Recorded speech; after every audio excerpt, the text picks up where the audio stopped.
Bonjour à toutes et à tous, c'est Roi et on se retrouve aujourd'hui pour une nouvelle vidéo pour parler des nouveaux monstres qui sont sortis sur Summon War avant-hier je crois. En fait il y a deux nouveaux monstres, il y a Arg et le roi des fées et il y a pas si longtemps j'ai fait une vidéo sur Arg, donc aujourd'hui on va aller voir ce que donne le roi des fées. Et le roi des fées est un 5 étoiles natif, donc voilà, il a sa forme éveillée. Et moi, sincèrement, le roi des fées, je le trouve assez classe. Donc voilà, c'est un 5 étoiles natif. Donc on va commencer tout de suite. Il s'appelle Daphnis et c'est un monstre d'attaque. Donc sa première attaque, Sérénité. Attaque 2 fois l'ennemi et supprime un effet de renforcement à chaque attaque avec 30% de chance. Ça attaque 2 fois l'ennemi et ça enlève des effets de renforcement. Donc c'est pas dégueulasse, ça va, c'est bien. Donc moi je l'aime bien, sa première attaque, c'est sympa. Son skill 2, Maîtrise, inflige des dégâts à tous les ennemis et augmente de 1 tour les temps de pause des compétences avec 70% de chance. C'est que la deuxième attaque du roi des fées de type feu, elle est un peu comme le skill 3 du Kobold Bomber Vent. Ça augmente le temps de 1 tour, mais avec 70% de chance, donc ça va, c'est pas dégueulasse, donc voilà quoi. Et sa troisième attaque, Fournaise, attaque l'ennemi avec une flamme rageuse. Toi et la cible perdront 30% de PV, mais la cible recevra des dégâts supplémentaires. Les boss perdront uniquement 15% de leur PV avec cette compétence. J'ai pas trop compris cette attaque personnellement. D'après ce que j'ai lu, le roi des fées et l'ennemi de leur PV et les boss perdent seulement 15% de leur PV, mais ça va infliger plus de dégâts. Personnellement, cette troisième attaque, j'ai pas trop compris, donc je pourrais pas vous l'expliquer, donc c'est un petit peu compliqué. Enfin, je comprends. Enfin, j'ai pas trop compris la troisième attaque de Daphnis, donc je pourrais pas me prononcer cette fois-ci. Et son leader augmente le taux critique du monstre allié dans l'arène de 33%. Donc c'est pas un leader dégueulasse, ça peut passer. Alors, les différents ruinages.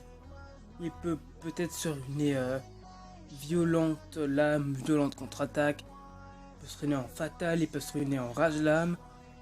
Vu que c'est un monstre attaque, on va plutôt partir soit par du rage, soit par du fatal, soit par du violente, peut-être par du swift, peut-être si vous avez vraiment rien. En attaque, dégâts critiques, attaque. Donc voilà, Daphnis c'est un monstre. Voilà. Je sais pas trop si... Enfin, c'est que pour moi, c'est mon avis. C'est un monstre assez spécial, donc voilà quoi. Je le connais pas trop. Alors, on va passer au roi des fées de type O, qui s'appelle Psamat. Le type Psamat. Donc, son skill qui enlève les effets de renforcement. Ça, on connaît. Et c'est un monstre de type attaque. Son skill de maîtrise, qui est la même attaque que le feu quoi, il n'y a rien de changé. Et son skill 3 qui est un passif, retour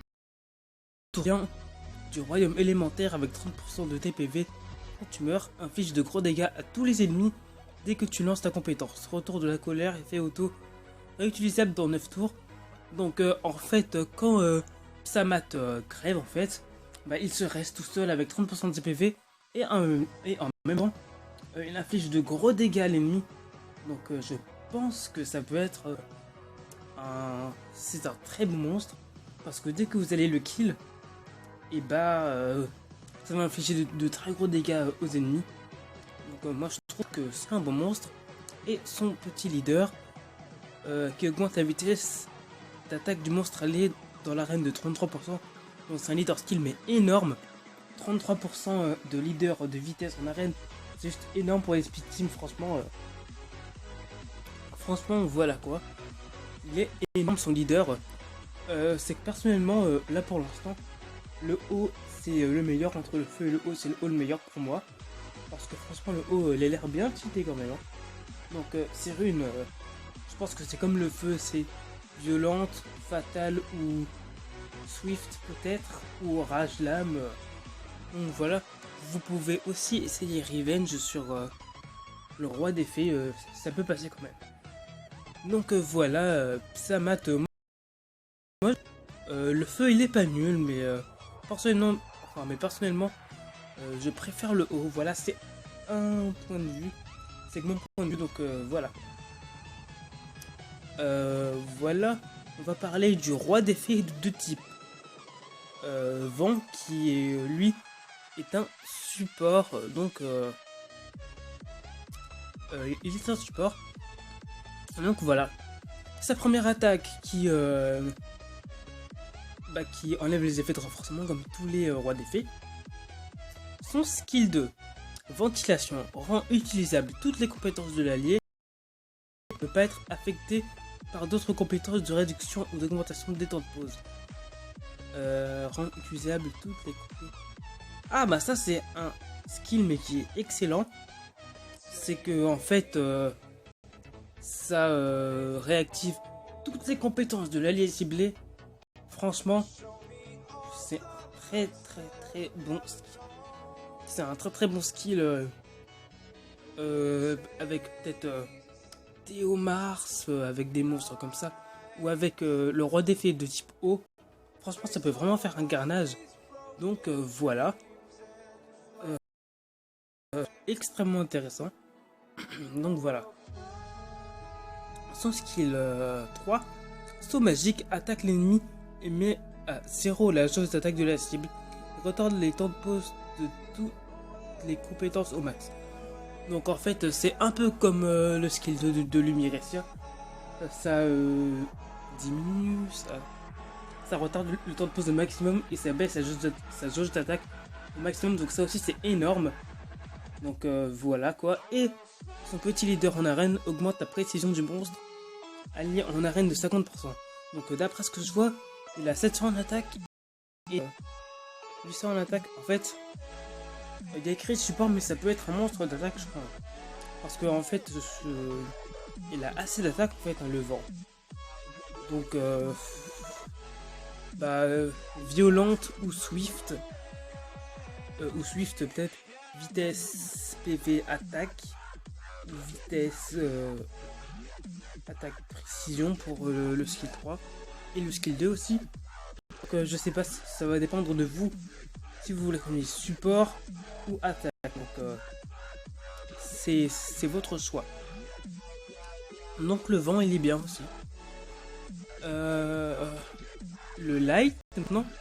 Alors son skill 1, bon bah ça on connaît tous. On connaît tous son skill 1. Son skill 2 qui est comme le vent qui refresh les temps de pause. Enfin pas qui refresh mais qui régénère les temps de pause de l'allié ciblé, donc ce qui est énorme encore. Et son skill 3, lumière du jugement, inflige des dégâts en ignorant la défense de l'ennemi avec le pouvoir de la lumière. Si l'ennemi meurt, revient invincible pendant un tour. Mais c'est énorme comme skill. Ça peut vraiment faire un carnage.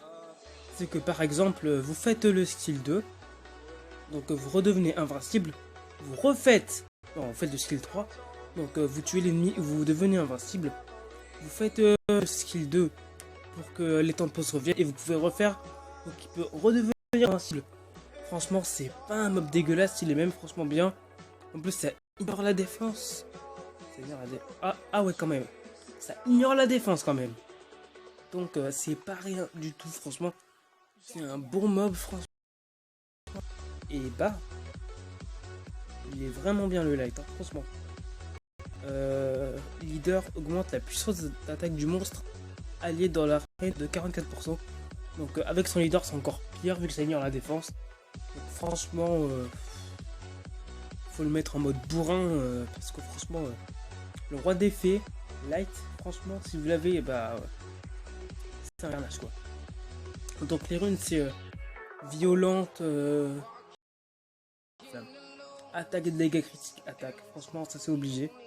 Parce que c'est un monstre mais tellement fort, il a l'air tellement fort en plus, regardez. Il est tellement badass avec ses ailes dorées et tout ça. Moi je le trouve plutôt balèze quand même. On va terminer par le ténèbre. Son skill 1, bon ça on connaît tous encore. Son skill 2 qui augmente le temps de pause comme le feu. Et son skill 3 qui est un passif clairvoyance. Fixe tous les ennemis avec une vision perçante, augmente au maximum le temps de pause des compétences de tous les adversaires d'un tour chacun. Cet effet n'affectera pas les boss et ne peut être accumulé. Donc en fait, augmente les temps de pause d'un tour. En fait, je crois qu'au début du combat, les ennemis en fait, ils auront un temps de pause d'un tour en fait. Ils n'auront pas les compétences bloquées directement comme d'habitude. Il y aura marqué un tour. Enfin, je sais pas si vous voyez de quoi je veux parler. Mais voilà quoi, faudra attendre un tour pour que toutes les compétences soient réutilisables. Donc je trouve ça plutôt sympathique. Hein. Ouais, plutôt sympathique. Aptitude leader augmente la résistance dans l'arène de 55%. Donc c'est aussi, donc vu que son leader, c'est un leader de résistance, je pense plutôt que c'est un support. Oui, attaque, oui. Ça c'est un monstre support. Donc peut-être, vous pouvez peut-être le ruiner violente ou swift, vitesse, PV, précision, ou vitesse, PV, PV, ou violente, focus, ou swift, focus. Donc, alors maintenant on va passer, enfin, on va dire au top 5 quoi. Alors, mais pour moi, le premier, je pense que vous le savez, le premier des rois des fées, c'est le light, pour moi, qui est juste super cheaté. Donc voilà, le light, c'est en premier, obligatoire. En deuxième, c'est le haut. En troisième, c'est le dark. Ah non. Ouais, en quatrième, c'est le dark. Et en cinquième, c'est le feu que je trouve pas si fou. Enfin, après, c'est mon avis. Après, vous pouvez vous forger votre propre opinion. Mais c'est juste mon avis. Le premier light, le deuxième, c'est le haut. Le troisième, le vent. Le quatrième, le dark. Et le cinquième, le feu. Donc, voilà. Ces nouveaux mobs sont assez sympathiques. Voilà. Donc, les gens, je vous dis au revoir et à la prochaine. N'hésitez pas à vous abonner à la chaîne si vous voulez, mettre un petit pouce vert et s'il vous plaît, vous pouvez peut-être commenter la vidéo pour me dire ce que vous pensez. Donc voilà. Donc je vous dis au revoir et à la prochaine. Bye tout le monde.